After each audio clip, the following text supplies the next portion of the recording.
Ready? Returns, form number, particulars, due date, ठीक है। Form number GSTR 1, ये किसके लिए है? डिटेल्स ऑफ आउटवर्ड सप्लाई बराबर furnished bye every registered person including CTP। ये किसके लिए एप्लीकेबल नहीं है? कॉम्पोजिशन टैक्स पेयर के लिए नहीं है। GSTR 4 उसके लिए ऑलरेडी है। TDS TCS 7 8 उनके लिए है। NRTP के लिए 5 है। ISD OIDAR के लिए भी एप्लीकेबल नहीं है, बट ये आपको फाइनल में आएगा, अभी है नहीं। ये लोग डिबार हो जाते हैं GSTR 1 से अगर प्रीवियस पीरियड का 3B फाइल नहीं है, 10A फर्निश नहीं किया है, 88C 88D से कंप्लाई नहीं किया है। 88C में क्या है? 1 is more than 3B, D बोलता है 2B is more than 3B बराबर।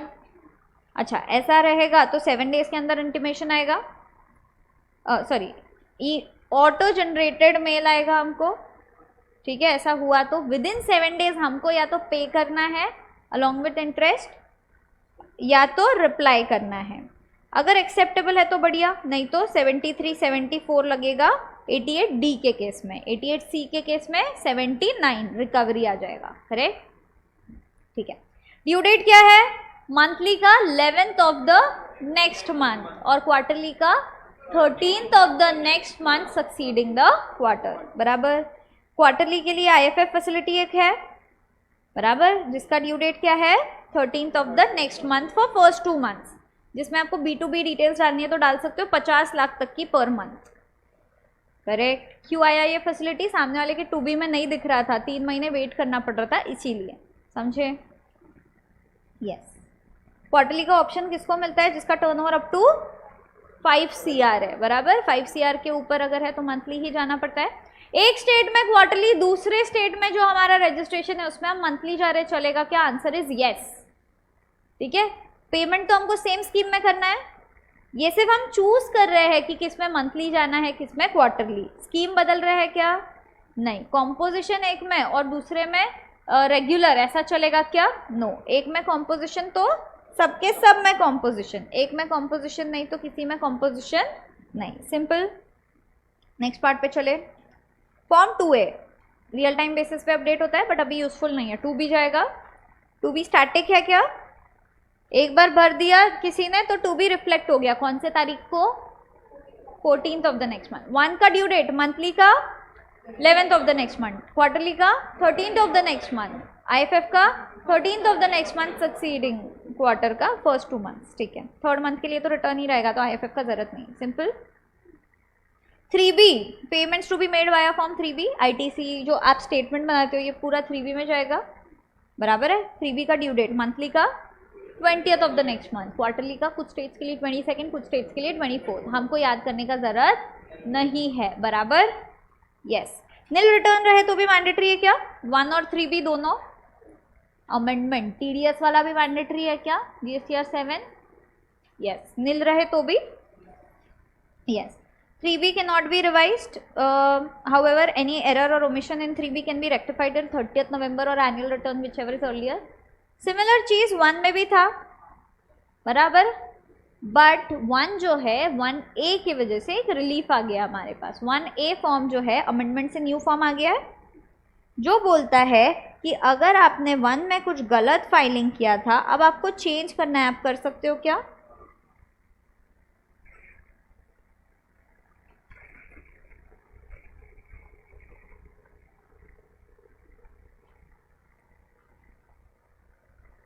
वन में कुछ चेंजेस करना है, कर सकते हो क्या? कब तक कर सकते हो? जब से आपने GSTR 1 फाइल किया या उसका due date whichever is later, उधर से लेकर के तो जब आप 3B फाइल कर रहे हो उसके बीच में आपको 1 में जो भी चेंजेस करना है 1A के थ्रू कर सकते हो, सिंपल। क्यों आया ये? ताकि 1 और 3B में डिफरेंस कम रहे। पहले ही पता चल गया सेम मंथ में तो वो जो 9-10 दिन है उसमें कर लो बराबर, ठीक है। और 2B के किसके भी दिखेगा? अगले महीने के इसमें बराबर, यस।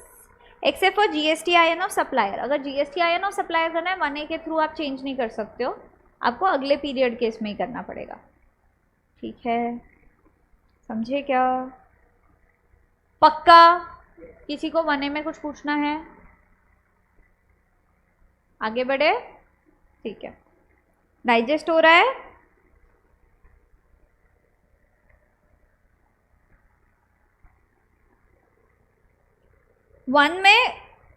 वन आपका करंट टैक्स पीरियड का सपोज जनवरी पीरियड है, तो जनवरी के बाद फेब में आप फाइल करोगे, बराबर।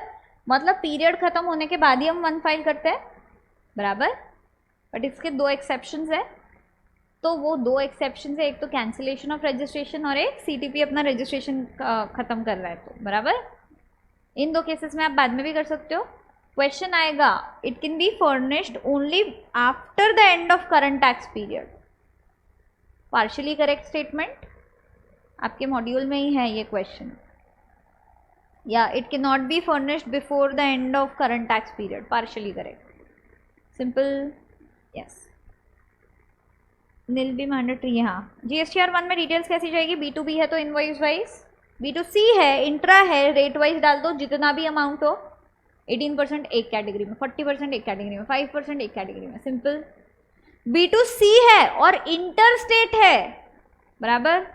1 लाख के अंदर है तो अप टू 1 लाख है तो state wise and rate wise. More than 1 lakh एक बिल है तो फिर इनवॉइस वाइज, ठीक है। स्कैन कॉपी डालोगे क्या बिल्स की, कि हम एक्सेल में डेटा डालते हैं? सीधा एक्सेल में डालते हैं, स्कैन डालने का ज़रूरत नहीं है, जेसन बना के अपने आप अपलोड कर सकते हैं। Aggregate turnover up to 5 CR, B2B supply 4 digits of HSN, B2C है ऑप्शनल। 5 करोड़ के ऊपर टर्नओवर है, B2B B2C हो कुछ भी हो, कितना 6 डिजिट देना पड़ेगा, बराबर। इसमें भी सेम अमेंड हो सकता है नेक्स्ट मंथ और एंड मतलब 30 नवंबर और annual return which was earlier. Done. 3B देखा, 1 देखा, 1A देखा, 2B देखा। अभी GSTR 5 return for NRTP, CTP तो 1 ही दे रहा है, NRTP के लिए 5 है। इसका due date is 13th of the next month और 7 days within the after the last day of validity, बराबर। Whichever is earlier, last day वाला खाली लास्ट पीरियड के टाइम आएगा, 13th और 7 days which ever is earlier, simple, yes. 1 का due date 11 और 13। 2B कब रिफ्लेक्ट करेगा? 14 को।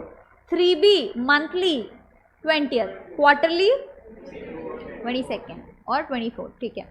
और 5 13th of the next month और 7 days after the end of validity period whichever earlier. TDS TCS 10th of the next month, simple.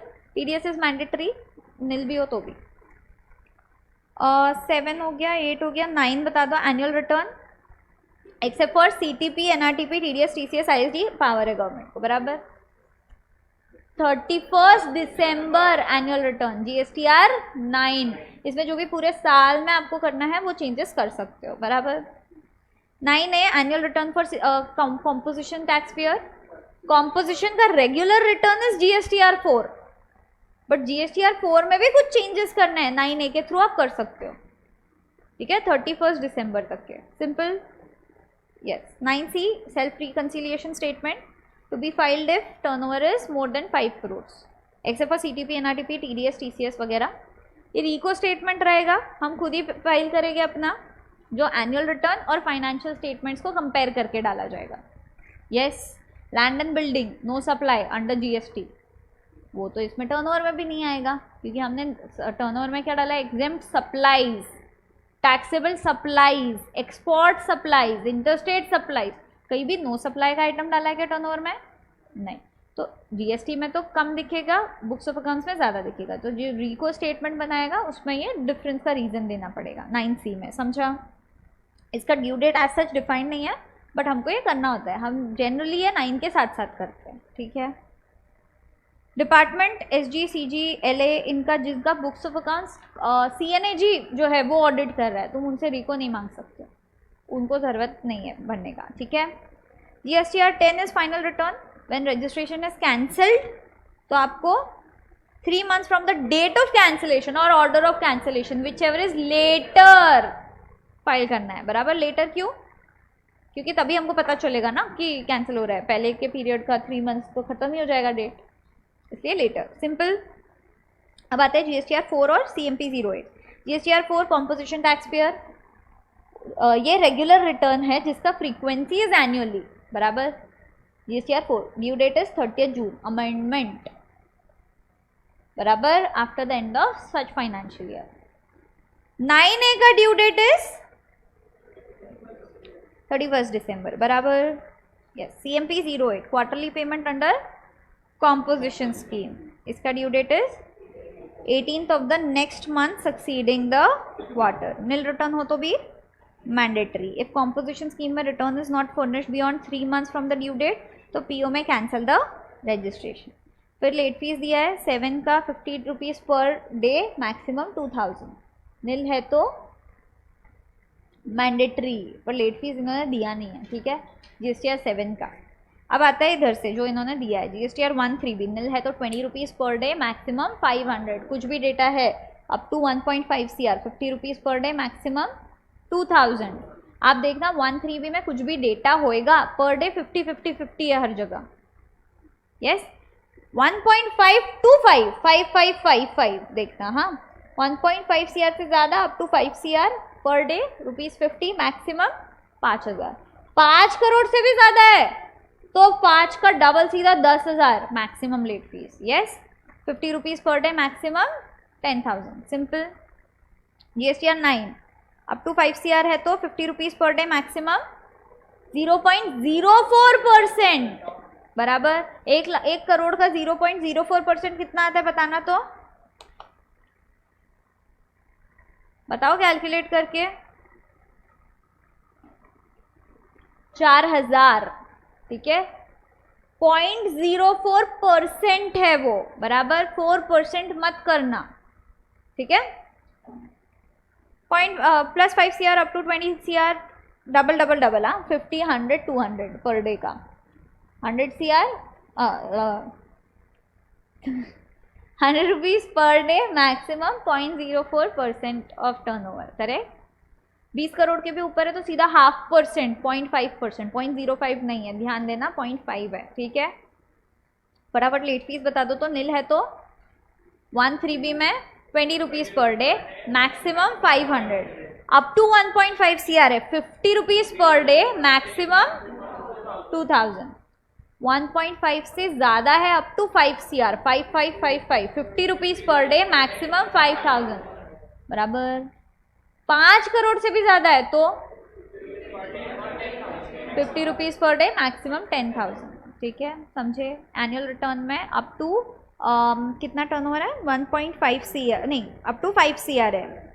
इधर से 5 से ही चालू कर रहे हैं, ठीक है, क्योंकि 9C का भी लिमिट 5 CR का है, तो अप टू 5 CR है, 50 रुपीज़ पर डे। अभी कैसे होएगा ये, 50 double 100, 100 double 200, 50 rupees per day, maximum 0.04% of turnover of state.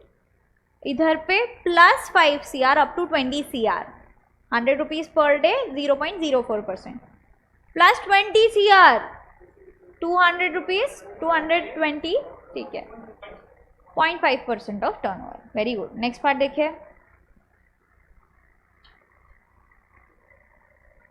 QRMP scheme, yes. अच्छा, कॉम्पोजिशन के केस में 1.5 तक का ही होता है, उनका टर्नओवर का यही है, और लेट फीस भी यही है, नील है तो 2500, 50 2000। QRMP scheme, last scheme, yes. QRMP देख के चले जाओ। QRMP स्कीम आपको बोलता है एक तो फिक्स सम मेथड और दूसरा सेल्फ असेसमेंट मेथड। QRMP में हम एक्चुअल में पेमेंट करते हैं क्या, क्वार्टरली रिटर्न्स जाते हैं 3B में, पर पेमेंट्स जाएंगे मंथली, बराबर। कौन से डेट पे, 25th of the next month, बराबर। PMT 06 फॉर्म के थ्रू हम सिर्फ हमारे कैश लेजर में पैसा भरेंगे। अब पैसा भरना ये 2 पार्ट्स में डिवाइडेड है, एक फिक्स सम मेथड और दूसरा self assessment method. Fix sum method जो है ये क्या बोलता है, अगर पहले भी आप क्वार्टरली करते थे तो पिछले क्वार्टर में जितना भी पेमेंट किया आपने कैश में, उसका 35% आप फर्स्ट मंथ में भर लो, सेम 35% सेकेंड मंथ में भर लो, और थर्ड में आप जितना एक्चुअल है वो भरो, सिंपल। कैश पेमेंट के लिए, बस सिंपल। अच्छा कुछ एक्स्ट्रा बच गया तो रहने दो या रिफंड ले लेना जब रिटर्न फाइल करोगे तभी, बराबर। कुछ कम पड़ा तो हम गवर्नमेंट को बोलेंगे तुम्हारा मेथड था, तुमने बोला था, हमने उतना भरा, तो हम इंटरेस्ट भरेंगे क्या? नो, क्योंकि ये फिक्स सम मेथड है तो ये ऑटोमेटिकली पॉपुलेट होएगा पोर्टल पे। यस, बट हमको पता चलना चाहिए ये अमाउंट कैसे आया, तो उसका कैलकुलेशन है। अगर प्रीवियस पीरियड का आप मंथली रिटर्न फाइल करते थे, क्वार्टरली नहीं, तो फिर जितना भी लास्ट मंथ में पे किया है वो पूरा 100% करंट पीरियड के क्वार्टर में भर दो, सेकेंड मंथ में भी भर दो, थर्ड मंथ में जो एक्चुअल है वो रहेगा। क्यूआरएमपी में कब जा सकते हो आप? टर्नओवर 5 करोड़ के अंदर है, ट्रू। कब जा सकते हो? डेट,